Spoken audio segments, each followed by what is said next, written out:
Okay guys, வணக்கம் and welcome back to குத்துமீடியா. நம்மளோட பார்த்துருக்கோம் அப்படின்னா தமிழ் பயிற்சித்தாள் நம்பர் 14 15 இந்த வீடியோவில் இருக்கிறோம். வீடியோக்குள்ளே பார்க்கணும்னா நம்ம சேனலுக்கு இப்போ தான் புதுசாக வரீங்கன்னா சப்ஸ்கிரைப் பண்ணி வீடியோ பாருங்கள். வாங்க வீடியோக்குள்ளே போகலாம். நற்றூன் இச்சொல்லின் சரியான பிரிப்பு முறை எது? அதுக்கு பார்த்திங்கன்னா நன்மை கூட்டல் தூண். செகண்ட் கொஸ்டின் பார்த்திங்கன்னா பின்வருவனற்றுள் எச்சொல் தகுதி வழக்குக்கு உரியது அன்று. அதுக்கு பார்த்திங்கன்னா மறு ஊ அப்படிங்கிறது ஆன்சர். மூணாவது கொஸ்டின் போயிடலாம். பின்வரும் எடுத்துக்காட்டுகளுள் முதற்போலிக்குரிய சொல்லை தேர்ந்தெடுக்க அப்படி கொடுத்துருக்காங்க. அதுக்கு பார்த்திங்கன்னா மயல். ஃபோர்த்து கொஸ்டினில் பார்த்திங்கன்னா புலி சேர்ந்து போகிய கல் அலை போல இப்பாடலடி உணர்த்தும் நயத்தை புலப்படுத்துக. அதுக்கு நம்ம புலி இருந்து சென்ற குகை போல பெற்ற வயிறு இதோ இங்கு இருக்கிறது. அவனை போர்க்களத்தில் காண முடியும். அவனை காண வேண்டுமானால் அங்கு சென்று காண்பாயாக என்று கூறுவதால் இதில் உவமை அணி பயின்று வந்துள்ளது. அடுத்த கொஸ்டின் போயிடலாம். பின்வரும் பாடலை படித்து வினாக்களுக்கு விடை அளிக்க. பாஞ்சாலக்குறிச்சி வீரமிக்க நாடு என்பதை புலப்படுத்தும் வரி எது? அதுக்கு பார்த்திங்கன்னா முனையுள்ள பாஞ்சால நாட்டிலே அப்படின்னு சொல்லி எழுதணும். அடுத்த கொஸ்டின் போயிடலாம். பசுவும் புலியும் ஒரே துறையில் இப்பாடலில் உணர்த்தும் கருத்து என்ன அப்படின்னு சொல்லி கேட்டிருக்காங்க. இதுக்கு பார்த்திங்கன்னா பசுவும் புலியும் நீர்நிலையில் ஒரே துறையில் நின்று பால் போன்ற தண்ணீரை குடிக்கும். இவ்வரிகள் பகையின்மையை உணர்த்துகின்றன. இப்படி தான் ஃப்ரெண்ட்ஸ் எழுதணும். அடுத்த கொஸ்டின் போயிடலாம். பாடலில் உள்ள மோனை சொற்களை எடுத்தெழுதுக. அதுக்கு பசுவும் பால் குடிக்கும்னு எழுதணும். முயலும் நாயை விரட்டுமாம் இப்பாடலில் அமைந்துள்ள முரண்பாடான கருத்து எது அப்படின்னு சொல்லி கேட்டிருக்காங்க. அதுக்கு நாய்தான் முயலை விரட்டும், ஆனால் இங்கு முயல் நாயை விரட்டுகிறது என்று முரண்பாடான கருத்தை காணலாம். இந்த கொஸ்டின் முடிஞ்சிருச்சு. அடுத்த கொஸ்டின் போகலாம். தண்ணீர் இச்சொல்லை பிரித்து எழுதுக அப்படின்னு சொல்லி கேட்டிருக்காங்க. அதுக்கு தண்ணீர் தன்மை கூட்டல் நீர் அப்படின்னு சொல்லி எழுதணும். ஆறாவது கொஸ்டினில் பார்த்திங்கன்னா பின்வரும் பாடலில் உள்ள இலக்கிய வகை சொற்களை கண்டறிக. இதுக்கு ஒரு பாடல் கொடுத்துருக்காங்க. இதுக்கு வாசல் சோலை அப்படிங்கிறத நம்ம எழுதணும். இதுதான் ஆன்சர். அடுத்த பேஜ் போயிடலாம். ஏழாவது கொஸ்டின் பார்த்திங்கன்னா முத்துராமலிங்க தேவர் பல்துறை ஆற்றல் மிக்கவர் என்பதை பாடநூல் வழி விளக்குக. அதுக்கு கொடுத்துருக்காங்க. அப்படியே முத்துராமலிங்க தேவர் விடுதலை போராட்டத்தில் தீவிரமாக பங்கேற்றவர். அவரது வீர பேச்சால் எத்தனையோ தியாகிகளையும் அறிவாளிகளையும் உருவாக்கியுள்ளார். இவர் கூட்டுறவு சிந்தனைகள் உடையவராகவும் இருந்துள்ளார். தென்னாட்டு சிங்கம், தேசியம் காத்த செம்மல், சுத்த தியாகி என பல்வேறு சிறப்பு பெயர்களுக்கு உரியவர்.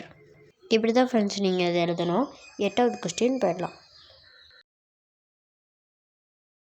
வங்கச்சிங்கம், தென்னாட்டு சிங்கம் என்ற சிறப்பு பெயர்களால் அறியப்படுபவர்கள் யார் யார்?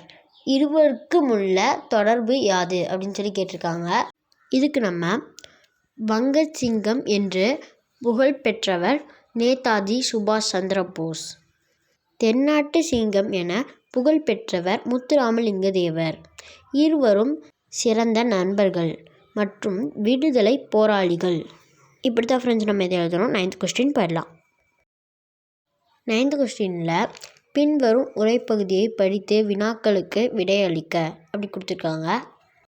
நாட்டுக்கொடி இச்சொல்லை பிரித்தெழுதுக அப்படின்னு சொல்லி கேட்டிருக்காங்க. அதுக்கு நம்ம நாட்டு கூட்டல் கொடி அப்படின்னு சொல்லி எழுதணும்.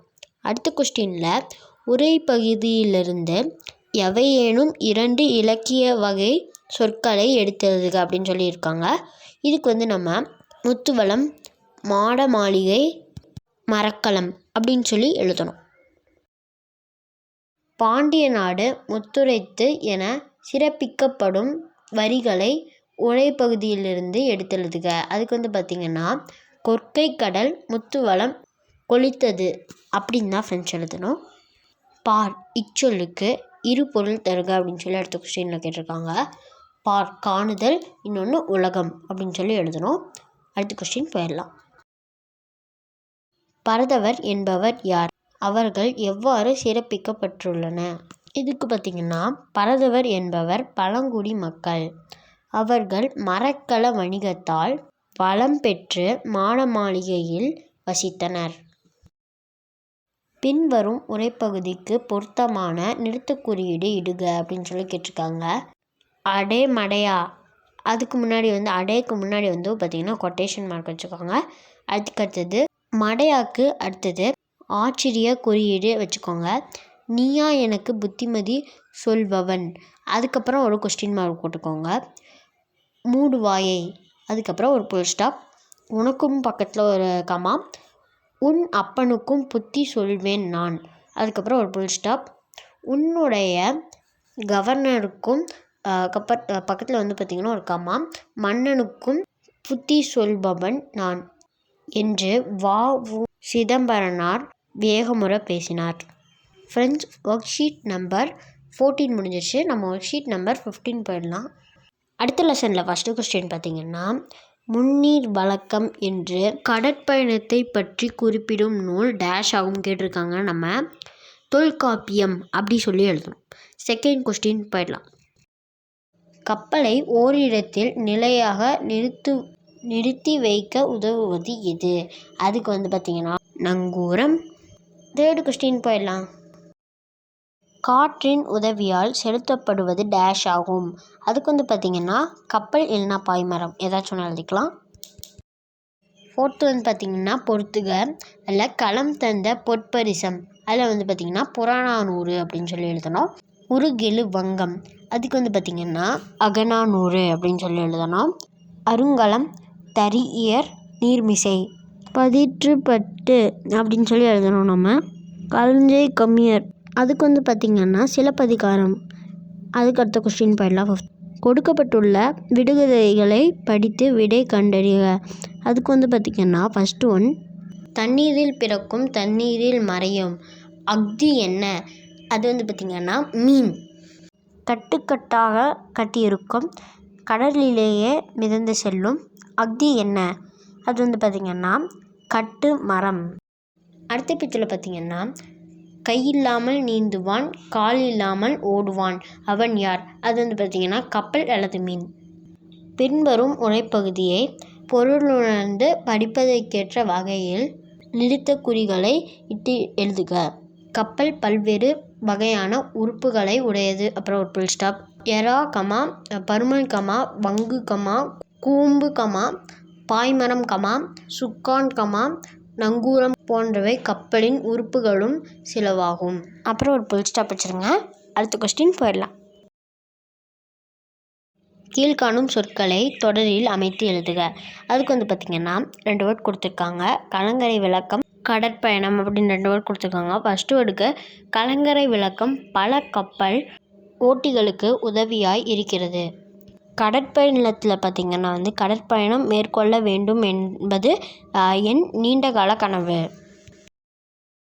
நீங்கள் கடற்பயணம் செல்வது போல் கற்பனையாக எண்ணிக்கொண்டு உங்கள் அனுபவங்களை 5 வரியில் எழுதுக அப்படின்னு சொல்லி கொடுத்துருக்காங்க. அதுக்கு நம்ம நான் கடற்பயணம் செல்லும்போது கடலில் எழும் அந்த அமைதியான அலையின் அழகை ரசித்தேன்.